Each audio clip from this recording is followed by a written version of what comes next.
दोस्तों, आज की कहानी है दीवर भाभी की लव स्टोरी। कहानी पसंद आए तो वीडियो को लाइक और सब्सक्राइब जरूर करना। यह लव स्टोरी मेरी भाभी की है जो आगरा में रहती थी। शादी के बाद जब मैं उनसे पहली बार मिला तब भी घुल मिल गया। तब उन्होंने मुझे अपनी लव स्टोरी के बारे में बताया। मेरी भाभी का नाम तान्या है। यह 2018 की बात है, जब वह गांव में थी। घर पर 9 देवी पूजा हो रही थी। उस समय एक लड़का वहां आया और भाभी के जस्ट सामने बैठ गया और उन्हें देखने लगा। भाभी को पहले तो वो लड़का बहुत गलत लगा, फिर उसने भाभी को बहुत ज़्यादा देखना शुरू कर दिया। तान्या भाभी को बहुत प्रॉब्लम होने लगी और उसे मन बहुत अनाप शनाप बोलती थी।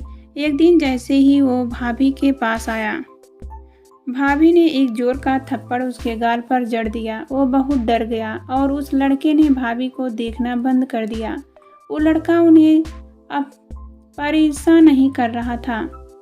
उसने अपनी गली में आना ही बंद कर दिया था। तब भाभी को बहुत परेशानी होने लगी क्योंकि वो उसके लड़के के परेशान करने की आदी हो गई थी। अब उसे याद करने लगी, पर वो लड़का उन्हें कहीं नहीं दिखा। उस दिन भाभी की छोटी बहन का जन्मदिन था।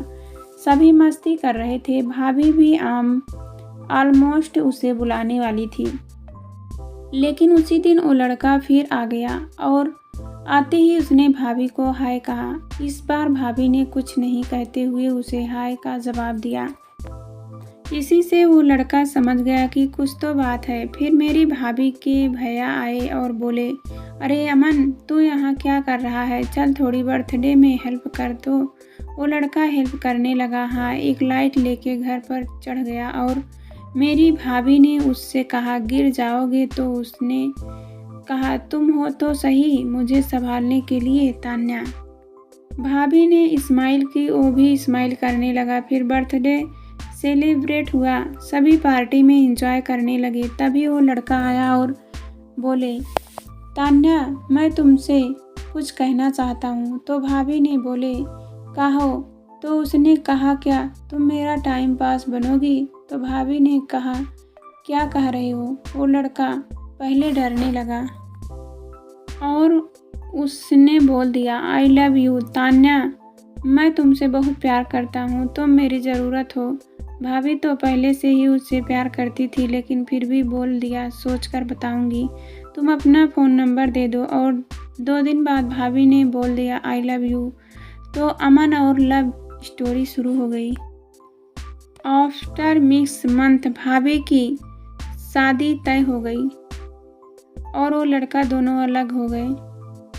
इसी गम में भाभी ने अपने हाथ पर उसका नाम चाकू से लिख डाला और यह सुनते ही उस लड़के ने भी हाथ पर नाम डाल लिया।